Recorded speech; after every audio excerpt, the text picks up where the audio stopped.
Yeah, I would love to say that I'm really looking forward to coaching this team. It's been since January with the guys returning, and the guys that have came in since then, and also the additions in May. It's been a fun team to be around, connected team. I think the hungry to go out and have an opportunity to earn a championship this year, and so we're looking forward to coaching them. Thankful that we have the opportunity to be in a conference and have the opportunity to compete for a conference championship. And this team's excited about going out there, and I think we got a great schedule, especially early on. That's going to get us ready for the conference battles, and so looking forward to seeing how we improve throughout the season. Ken, Mike's right there. Coach, Ken Capps from Football Writers Association of America. I just told Aaron Fineore that he's on the Outland watch list. Nice. What are your thoughts on that? Aaron is a great leader for us. He's a leader of the offensive line. He embraces what we're about as far as our program, about our university, cares about his teammates, and is a great player, and wants to make sure that the team is together. He does a lot to help bring them together, and he cares about each and every one of his teammates as a person. He's very selfless, and so he's worthy of that honor. I think he's arguably one of the best linemen in our conference, and I think he's one of the best linemen in the country as a center. He did a great job for us as a redshirt freshman. He's only going to be better this year. Anybody else in the room? Oh, right over here. Pass the mic down to the far end. Coach, you guys are going to be favored to win the league and potentially get a shot at the college football playoff. Just how are you gauging the strength of the league right now? Of course, you had two new members coming in from the FCS ranks. Well, I think I think our league is really good. I think there's some good coaches. I think there's some really good players. I always think the challenge in our league is knowing who has who, because every year, us included, you get plucked quite a bit, and so I think that's what makes our league unique and challenging to determine who's going to be good and who's not, is because you really don't know who's coming back and who's returning, who do they have in the waiting to come up, because there's so much change. But I like our team. We lost a bunch of guys just like everybody else, but I do think we have a good nucleus. I think we have a chance to have a really, really good year if we can stay together and stay connected, and keep the main thing and not worry about some outside stuff. And as I said, this team has been the closest that I've been around in a long time, as far as just maybe a bad taste in the mouth about how we finished, thinking that we could have had a better season than what we had last year, and I think the guys returning knew that, and they knew why we didn't, and so I think they're focused on making sure that we don't beat ourselves going forward. And but I like the direction we're heading, but I think our league is challenging. And the new teams, I think if you've had success as you're bumping up from a conference, I think that showed with Sam Houston. If you've had success at your previous place, no matter what level it is, you got a chance to continue, because you know what it means to win, and you have your team together. I was telling the guys the other day, I said, you better enjoy it, because here in a year or two they're going to know you got good players and they're going to be gone. So you better enjoy while you have them. And so, but I think they have an opportunity because they've got guys they've been able to build. The hardest part, I think, about a G5 coach is you don't get to build a program hardly anymore. You're building a team, where teams that are just coming in and they've not had to maybe be plucked as much as the rest of us. They've had continuity for a while, and so I think they have some inherent advantages early on because they've not went through the ringer like the rest of our programs. Coach, do you have any comment on just the different playoff models out there, and which one do you think helps Liberty the most?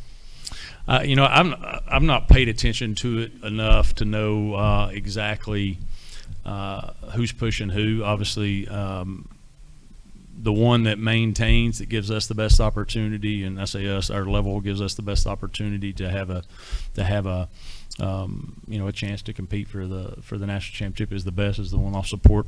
I value football at all levels, and so whatever people above me decide, that's what it'll be anyway. So so we'll figure it out. All right, we have a couple questions in the Zoom chat while we wait. Jonathan Dobbins from Light on College Sports. Coach, can you talk about what it means to the state of Virginia for Liberty and James Madison to play each other once again? That's a great question. We also play Old Dominion, so we've got two in-state games that are big rivals that are huge for us. I think that's one. I think it's great for a fan base. He mentioned James Madison specifically. James Madison's I think an hour and a half from us, hour 45, and so we're up the road. We don't play often, and so which is a shame. I think we need to play more, especially in today's world with all the money that you need to save. I think it makes sense to try to play as many games that can be bus rides as possible. But they're a great program, obviously from FCS up to FBS, and so obviously I think we're a great program as well. So I think that'll be great for our fan bases. It'll be great for our league. Playing against another G6 league that we get bunched in with as far as comparison. So I think that's a great barometer, and I hope that we can continue to play that game for a long time. I think it's can be a great rivalry. So we'll head back to the room over here. Coach James Steckling, NT White Red Sun. A lot of people talk about the transfer portal as kind of a negative. Do you think, being in coaching as long as you have, that in some ways it can be a positive as far as increasing competition and encouraging competition day after day, year after year, as far as people trying to get their starting position and keep their starting position and keep that edge so that they always have to be at their best every day? I think that it's been a positive. I think the only negative about a portal is in the sport of football specifically, you value a culture, right? And it's so hard to build a culture when you're constantly turning over. We don't have 15 players. You have 100, and now it's 105, right? You have 15, so you got such a huge group. And I say that's the only, to me, is a negative. It's hard to build that. I think there's a positive in a lot of that. With with competing for your job every year, and you're worried about somebody coming in and taking it. I would hope that you have players that don't worry about that as much, and they put that extra pressure on them. I would hope it's more so the positive of it is sometimes things don't work out, whether it's because of injury, whether it's because maybe just didn't work out for you. Maybe some guys were better. I think that's where the positive, it gives you an opportunity to continue to grow and find your way, because sometimes guys aren't ready to play in a year, and most coaches, well, if you're not ready, I gotta bring somebody else in. And I think that's been the positive. It gives people continued time to grow in this sport and help develop. And so it's been a positive for us. It's been a negative. We've lost some good guys, but that's the way the life is. And so, but I do see the question as far as is the competition. These guys feel like they have to compete every single day.